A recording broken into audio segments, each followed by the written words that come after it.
Hiya Dave, hope it's going okay down in your neck of the woods in beautiful Devon. So, I was inspired by this video. Now we are competing, can you even hear that? With some pool frogs singing for love in the background. Anyway, on that note, I was inspired by this video. I was having a shower a few days ago and I thought of you, Dave. Now, not to do with your calendar entries of your naked gardening. The only time I ever get to sort of watch YouTube is usually listening to it in the shower. Lately I've been listening to sort of stuff about renovating an MX-5, off topic, but there you go. So I get a bit of time to listen and learn. Sometimes I'll put a Falconry YouTube on from someone else. I do like a bit of Ben Woodruff, not in the shower, you know, yeah, in the shower. But basically, he has some really good informative videos. And I was just listening to one in the shower about his New Zealand Falcons, or rather his knowledge of them. But it was very much about them as a species in the wild, and really, as he says himself, not so much about flying them in falconry. It was a real good background video about the species, but he said he's never flown one, and I thought, yeah, I'm never going to fly one either. So I thought it's a shame really, because we didn't get to hear about their amazing prowess and their abilities, or what they are capable of as a falconry bird. And then you popped into my mind, still in the shower. You've flown one, you've flown it well, you've hunted with it, and you're probably one of like a handful of people, certainly in this country, maybe the world, that's really used and employed one for falconry properly and well. So I thought, I don't want to make videos about stuff that's hearsay. I thought, let's have it from the horse's mouth. There was a recent video on the channel from a Texan falconer that trapped a wild harrishook on his ranch and flew it back on his ranch. That was fascinating for me, something I'll never get to do. So I quite like, if you don't mind, a bit of input from other falconers on the channel that know their onions about the topic, the subject matter. So I'm going to ask you some questions, David, if that's all right. It's a bit windy. I hope the muffly thing on the mic is actually doing its job. I'm going to fire you some questions if you get time, or when you get time, if you don't mind sharing. So number one question, why? Why did you get such a thing, nearly said as an aplamado, as a New Zealand falcon? What inspired you? How did it come about? Was it accidental? Was it something you've wanted to fly for years because no one else had? First question, why? Hi Dave, your video did make me chuckle.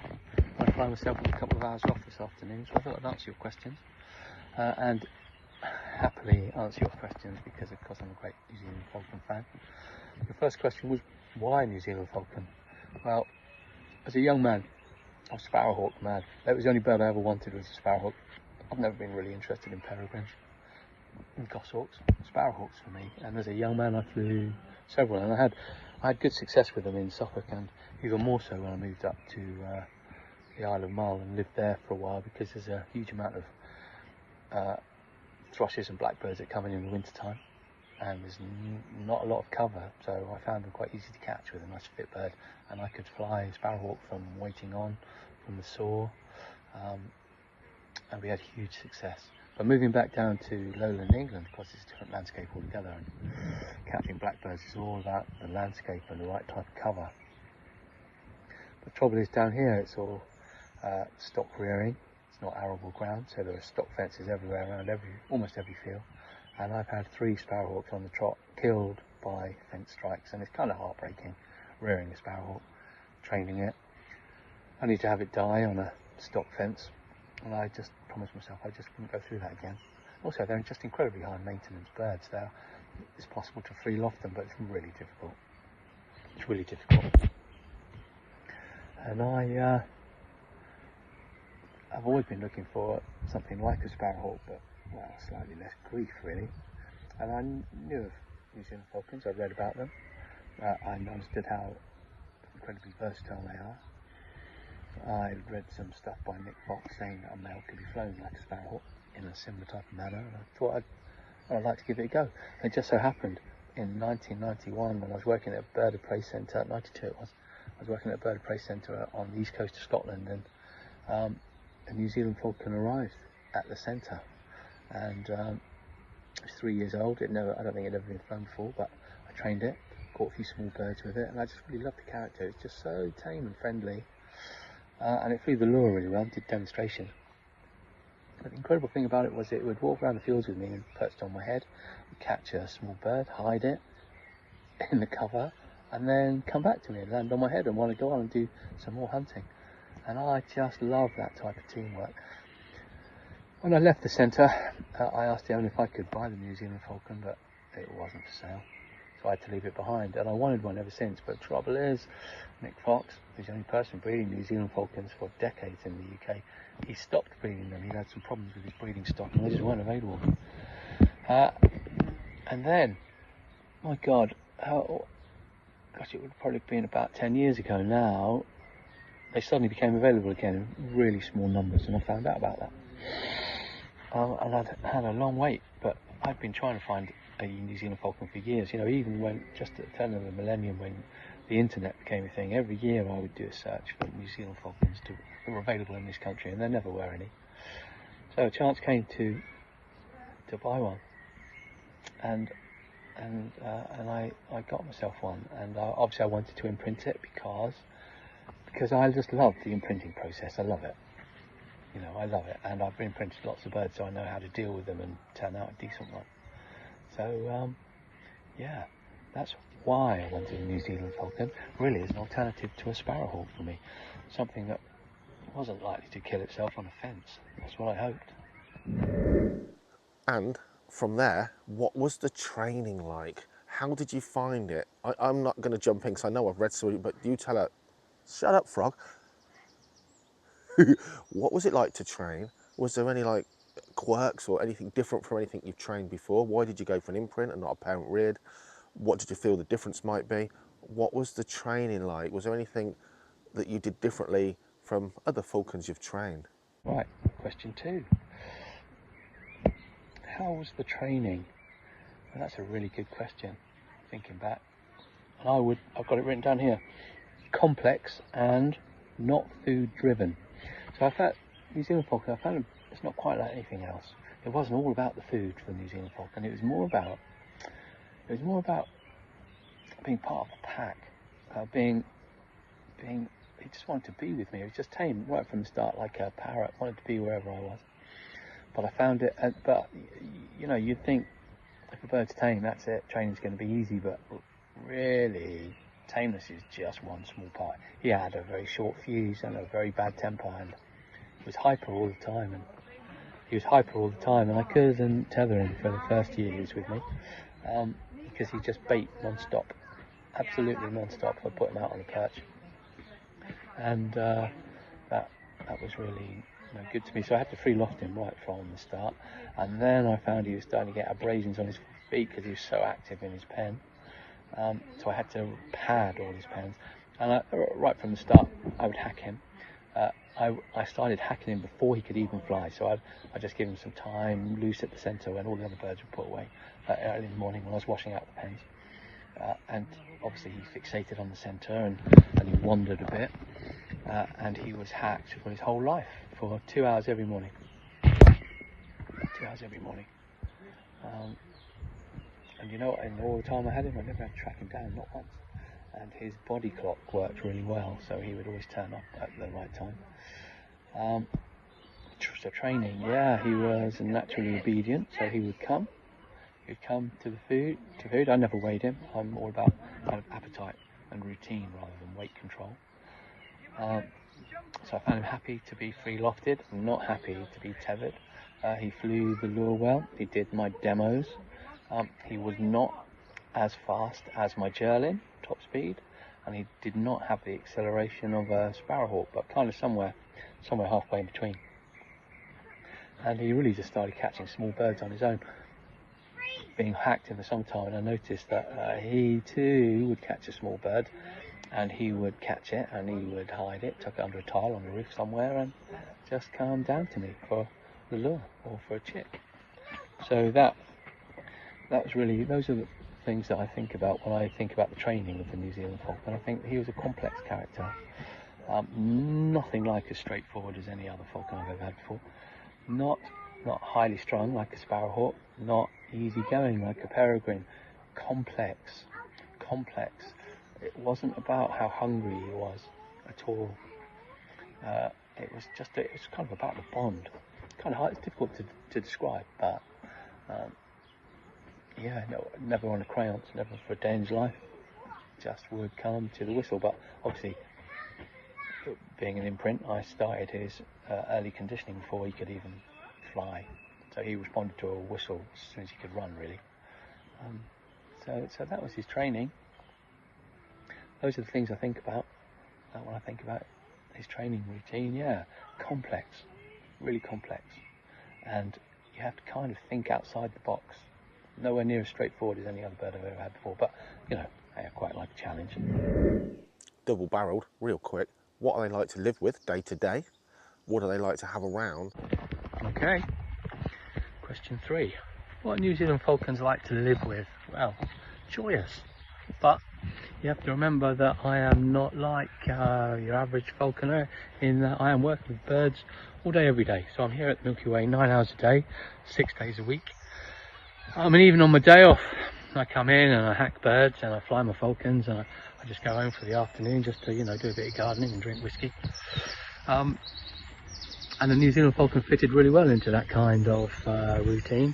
I'm not sure that it's a bird that would fit well into just flying at weekends. In fact, personally, I don't think any bird should just be flown at weekends. I think all birds deserve a bit more than that.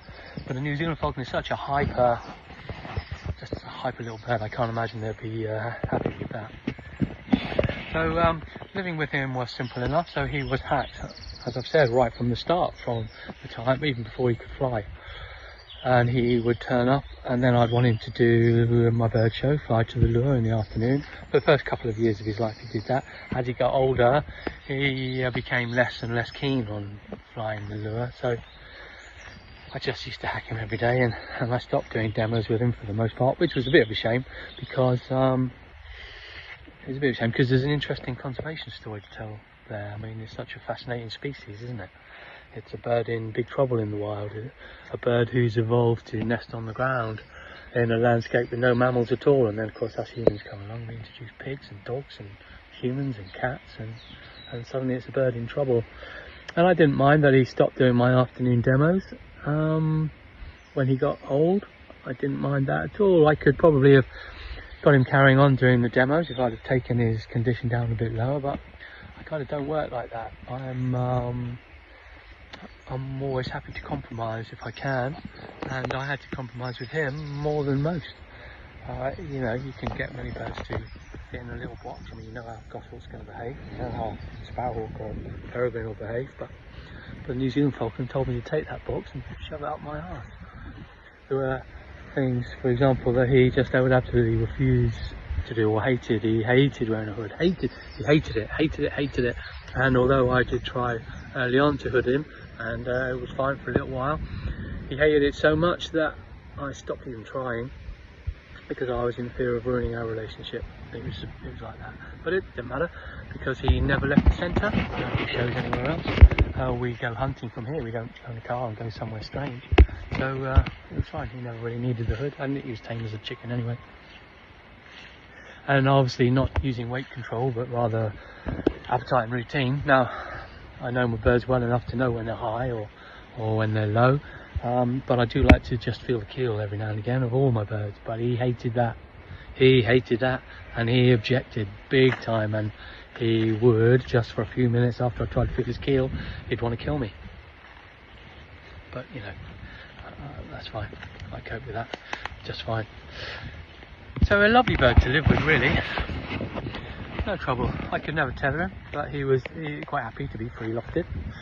And as long as he had his 2 hours of hack in the morning, and you know, he'd be out at hack, he would stay close to the centre. He would sometimes go up 1,000 feet or more and come down to a whistle. But he never wandered far. Get into dog fights all the time with buzzards. He knew he could outfly buzzards, and he would fly rings around them, literally fly rings around them, trying to drive them away from the centre. He had a whole repertoire of swear words that he could use at other birds of prey. Kestrels he harassed. He could easily have caught them, he just harassed them, drove them off. Sparrowhawks the same. He didn't like them, didn't want to kill them, but he didn't want them around here, so he'd get into dog fights with those too. Peregrines though. Peregrines he was wary of right from the start, and that's sensible, because he was a bird who liked to be out flying in wide open spaces and up high.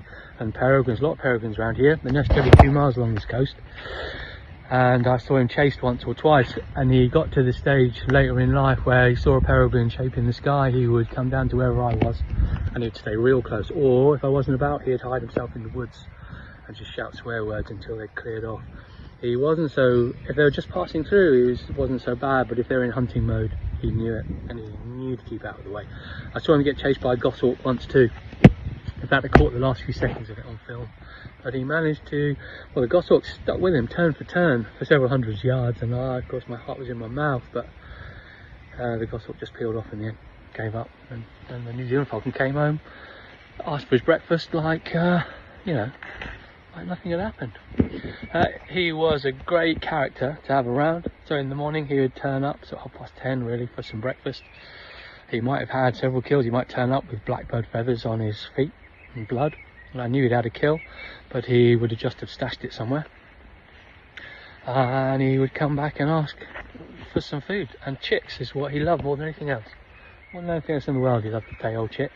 And when he was young, he would come into my workshop, and I had a tray of uncovered chicks there, and he would pick them up one at a time, hide them all around the workshop, just stash them under the prints or under the gloves or in with the lures.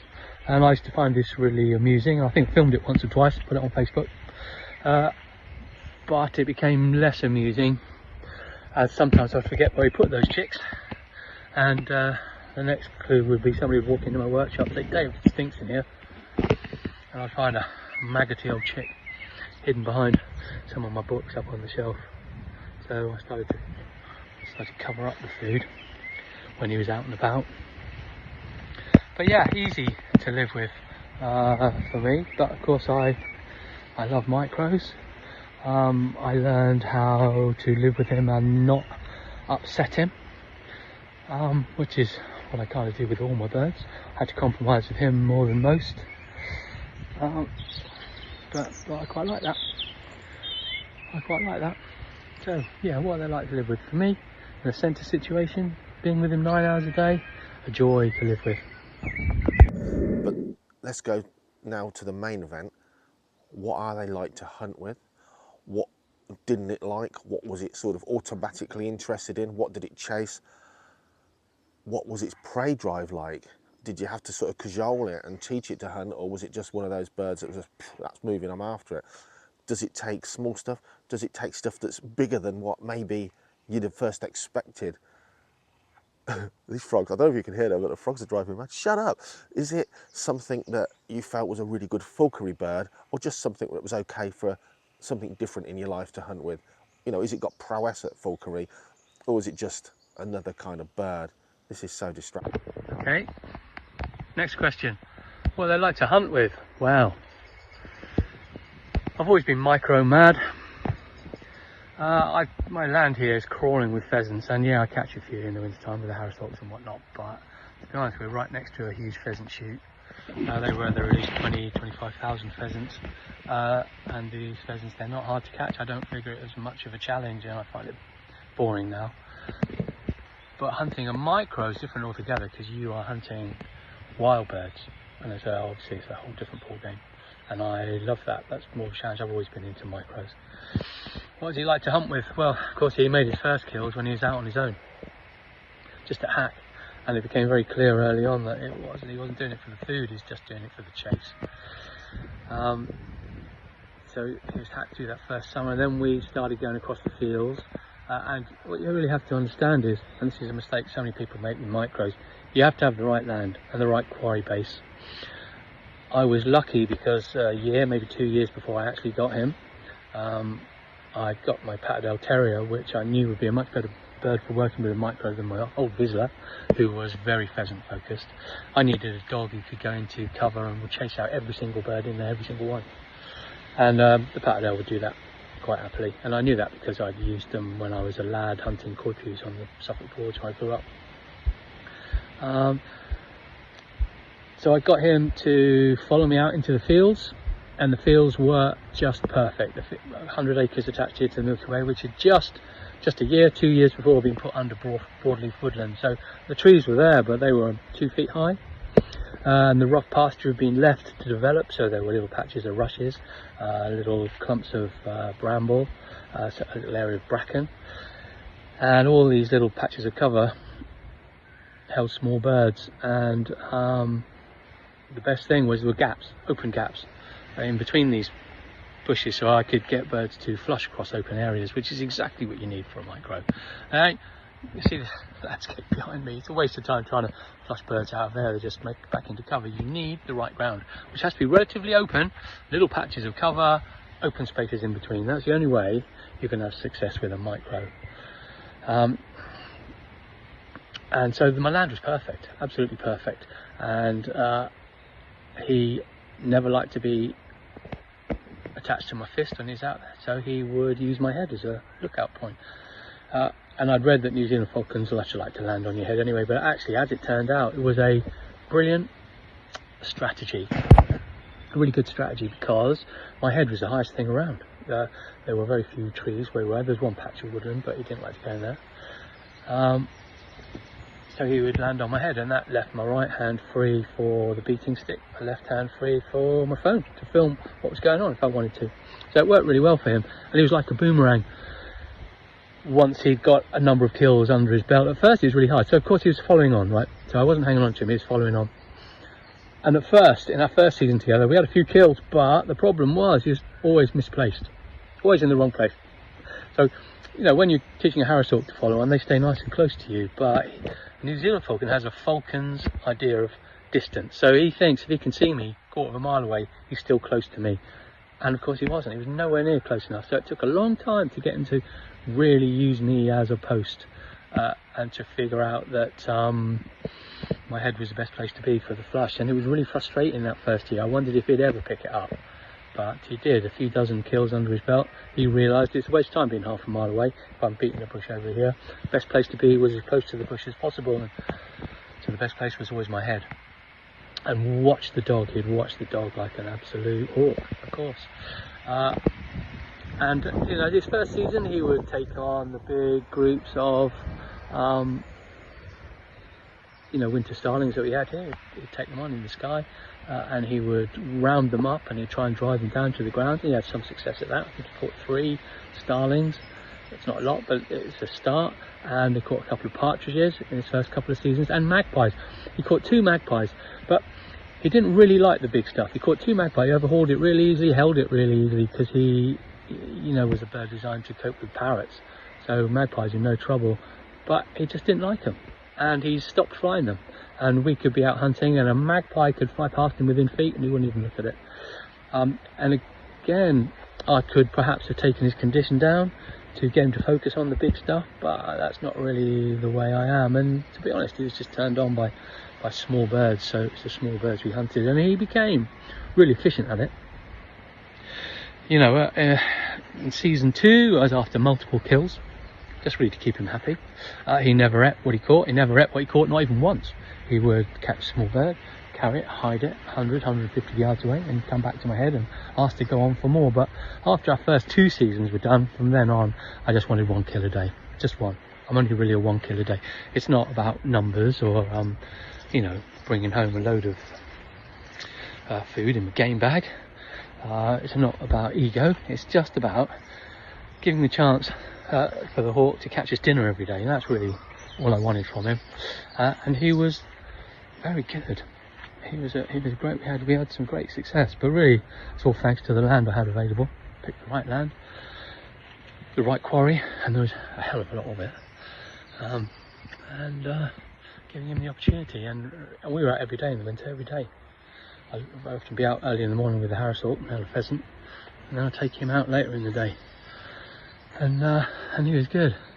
And you know, he was hacked every morning. Even on a hunting day, he'd be hacked as the day started, as I cleaned out the rest of the birds here at the centre. And then if I wasn't firing the harris hawk that day, as soon as the New Zealand Falcon saw me walking out to the fields with a my beating stick and my dog by my side, he'd come down and land on my bald head, and he'd be ready to go.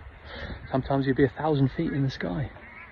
give him a whistle and the hand signal, because he knew the hand signal for catching food, and down he'd come. It really felt like a special relationship.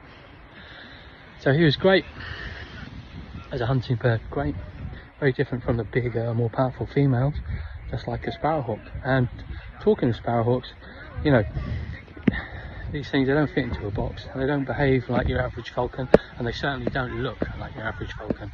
He's the same shape and size really as a sparrowhawk, a big female sparrowhawk. And in fact, when he's in a dogfight with one up above the centre, and that would happen all the time, it was almost impossible to tell the two apart. Exactly the same long tail, short, broad wings. But yeah, loved him to bits.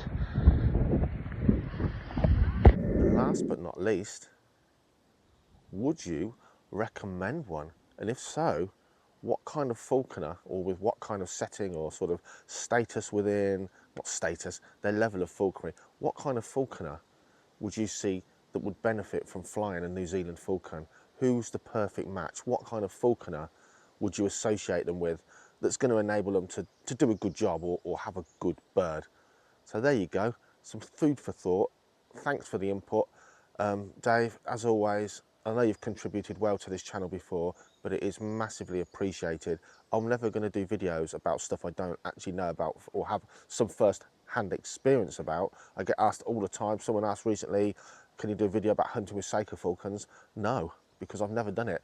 So thanks for giving us that input from someone that knows about the real-life application of these birds. I'll catch you later. Thanks so much, Dave.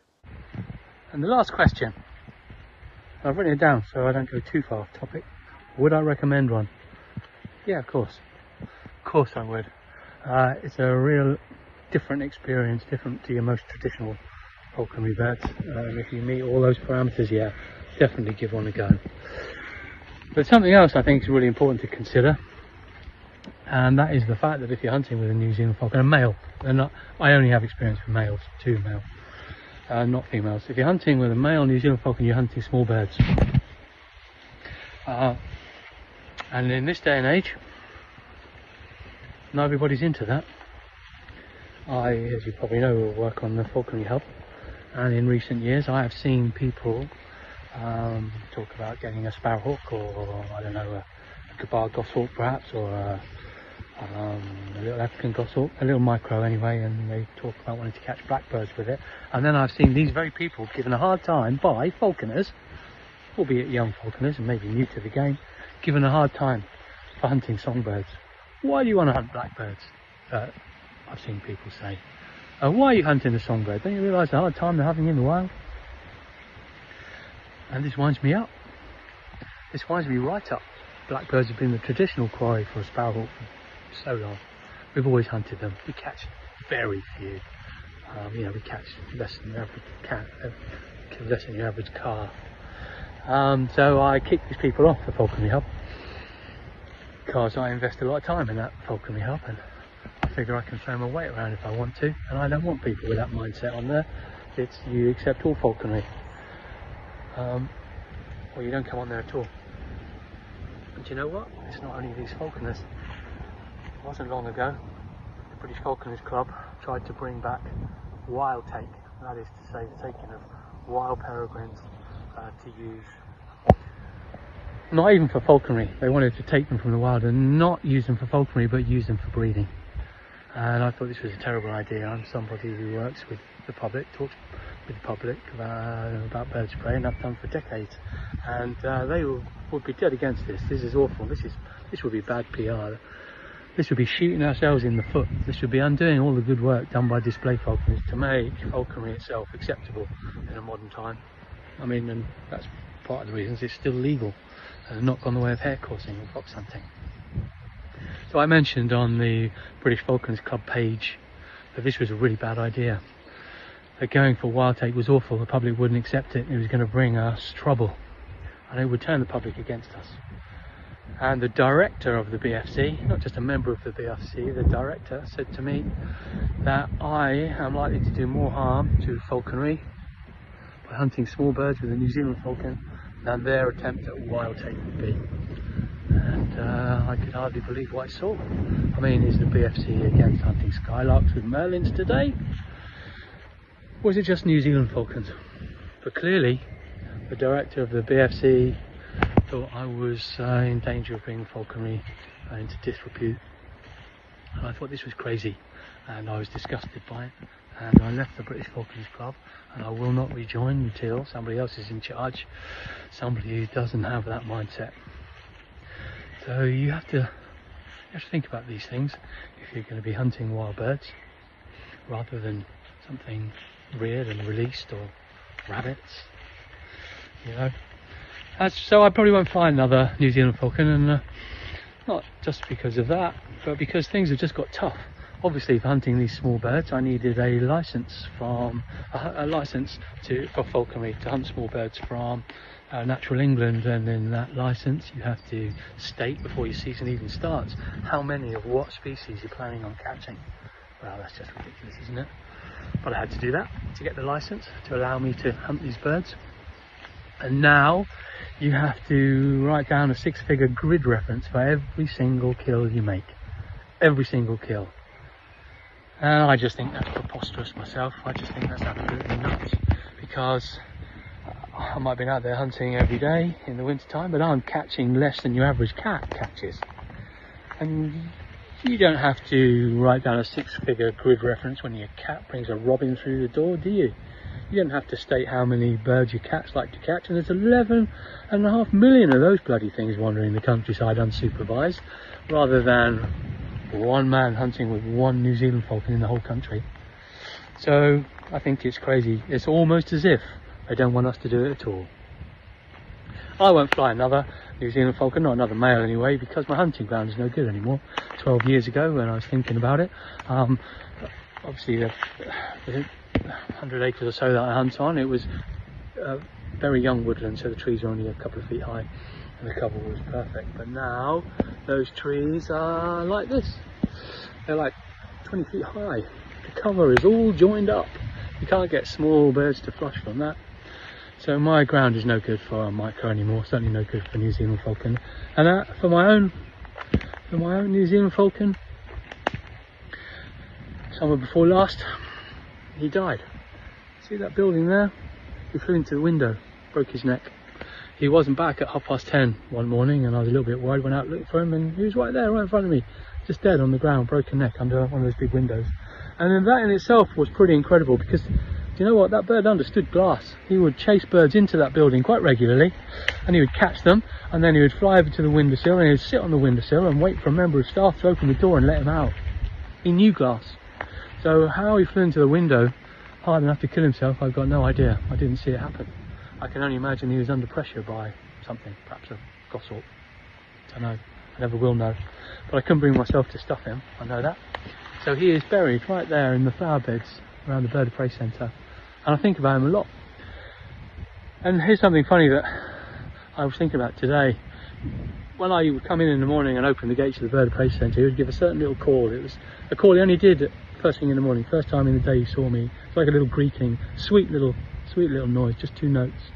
And right here in these trees, right next to the centre where we are, there's a song thrush that does those exact same 2 notes several times during the course of a day, like today.